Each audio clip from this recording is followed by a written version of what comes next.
হিংসে তোমাকে? ও মাই গড, কি আছে তোমার রাজা বাবু যে আমি তোমাকে হিংসে করব? চাষা ভূষোর ছেঁড়া কাঁথাকে রাজকন্যা হিংসে করে না, করুণা করে।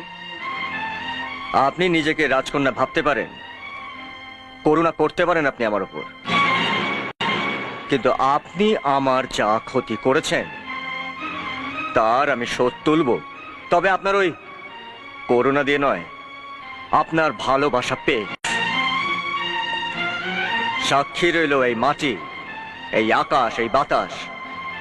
খুব শিগগিরই যদি আপনাকে আমি আমার ওই ছেঁড়া কাঁথাতে বাঁধতে না পারি, আপনার এই স্মৃতিতে যদি আমি সিঁদুর পরাতে না পারি, তাহলে আমি জানবো যে আমি এই কুসুমপুরের মাটিতে জন্ম নিইনি।